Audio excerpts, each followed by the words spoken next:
Good morning, team. It's Bruce. Just wanted to take some time this morning to share a little bit of updates about the Cradle to Career work and what we are looking to do in 2022. So as we know, Cradle to Career, we really take that systems approach and how do we look at education across our region, but more importantly, how do we ensure that our education has equitable outcomes for our Black and minority students. In year one, we spent quite a bit of time getting community feedback, community engagement, and really landed on three key priorities. Those were centering youth in education, elevating Black parent voices, and moving beyond data to really have a more transformational impact on young people who need us most. And so as we really go into year two, we're excited that we now have some clear goals. We've expanded our staff team, but more importantly, we continue to be champions for young people who need us the most here in the Cincinnati region. So first, I'd like to share with you a little bit about our work in the early side of the continuum. Early childhood education. As we know, it's critical that young people transition from pre-K to kindergarten ready to be readers. And so in our early childhood education initiative, right now we're working on a workforce development pipeline in collaboration with University of Cincinnati, Union Institute, Cincinnati State, and members of the Early Success Network. The goal is to strategically build a pipeline of men and women that have a desire to enter into the early childhood space.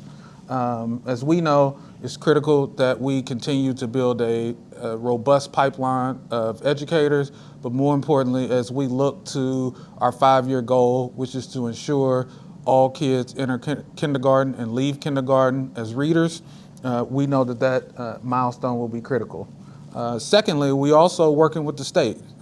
We actually are working with Groundworks Ohio and looking to find ways to increase pay in their early childhood education space. And so that's another big effort as we tackle 2022. Another effort that we have is we have identified priority communities. We felt in order for us to really look at a systems approach, we really had to identify communities that we can look to try to create cohorts for some of these efforts and initiatives. So right now we're currently working with GE, Lincoln Heights Elementary, Princeton City Schools to promote literacy skills in an app-based education platform program. And so the idea behind this, if we can get this software into several communities across the region, and we can really have young people and administrators and families testing these different concepts and ideas on how to help our young people be readers when they exit first grade, then our hope is to be able to scale that to maybe our public schools, other private and charter schools. And so we're happy to have some priority communities that we'll be focusing in on as we move into 2022. And then the last piece, we are currently working with Cincinnati Children's to really embed what we like to call healthcare into education. Imagine there's a system that as all kids in our Cincinnati region are born, their parents can opt in to have their health records, their medical records, all submitted into a system. And so we know one way we can help eliminate barriers for our families is if this system was readily available. So as parents maneuver, go to doctor's appointments and different things, all of this information is already into the system. It can easily be accessed by any provider that the family goes and takes their child to. And so we're really excited. There was a test group who actually have been piloting this information over the last 2 years, and hopefully in 2022, with some additional funding, we can see that platform launch. And our hope and vision is once we launch this here in the Cincinnati region, we could look to scale it more across the Midwest or even nationwide. So that's a little bit about our work in 2022 on the early childhood education spectrum. So now let's talk about the strategies across the continuum. As we know, we have priorities, outcomes, but then we also have efforts that go across the entire Cradle to Career continuum.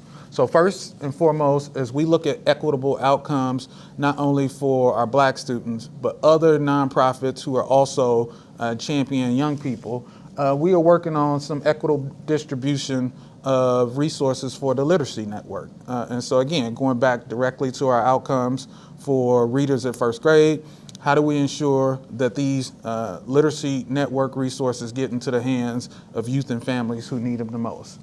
Secondly, we are piloting some of that with some of our resource coordinators. So as we know, we have resource coordinators, really kind of that impact center all across the region. We're actually working with some of our resource coordinators to create cohorts of if we were able to provide literacy access, if we were able to engage parents on a more intimate level, then our hope is to be able to scale some of these efforts as we continue to move forward. The third thing is we are looking for and providing data support for Every Child Reads in a first grade reading initiative.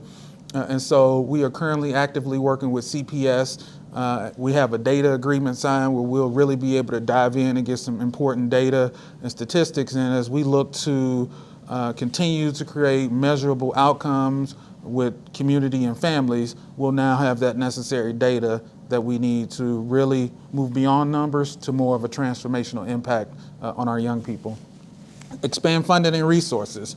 And so Cradle to Career at this point is predominantly grant funded. And so we are looking at multiple year funding opportunities, not only here locally, but also on the national level. Community device drive. So we're really excited about this as we still live in this remote environment. We have a wonderful opportunity to partner with P&G and the Scripps Foundation in our national partnership Strive Together. And next spring, may have an opportunity to do a device drive where we collect old devices, we raise a substantial amount of money, and then we can identify priority communities and the community at large, young people who all have access or need access to the device. We can actually issue them new and updated devices. So more to come on that in 2022.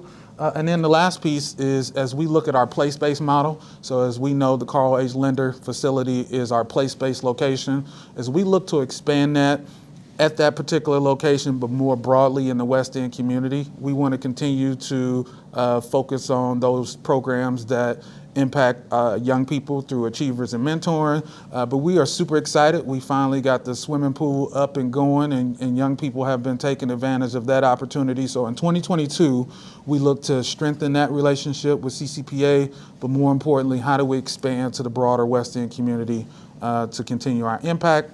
And then lastly, with our Parent Champions Network, right now, we are excited to have over 975 parents in that network over the last 5 months. Our goal by the end of 2022 is to have over 3,000 parents in our Parent Champions Network. Through that effort, we've identified 30 priority families. These families are families we can call on, families that'll provide us feedback, but those families that really say, hey, we want to actively work with the network, but also find ways that we can empower other parents across the region. We also are working to better align champion parents through other organizations who have parental engagement groups. So, organizations like the Urban League, CPS recently just hired a parent champion individual. We know Cohere has a parent champion leader as well. We at Cradle to Career believe we have an opportunity to really look at our parental engagement and involvement opportunities, and how do we really centralize that so as we look to broader initiatives, we can have a cohesive voice and a cohesive strategy, but more importantly, we ensure that parent voices are elevated in all that we do. And then lastly, a parent university. So as we look to support parents to better understand the educational journey for their child, we are looking to create a short series of workshops that parents can go through. It'll be real convenient for them and their child. We're looking at providing food and childcare, but really equipping parents. If they want to be involved with their school PTA, they can. If they have concerns and issues, understanding what's going on at the school district and the top administration level. But we truly want to stay committed to elevating Black parent voices, but more importantly, moving those voices to where we know that they are actually transforming the systems that we are looking to change here in the Cincinnati region. So I thank you for taking the time for me to share with you today. I look forward to this tremendous opportunity to continue to serve youth and families in the Cincinnati region, and I ask that you support us by either joining the Champions Network or inviting somebody who is a parent to join our Parent Champions Network, but more importantly, continue to be an advocate and a champion for young people in the Cincinnati region. Thank you, and have a blessed 2022.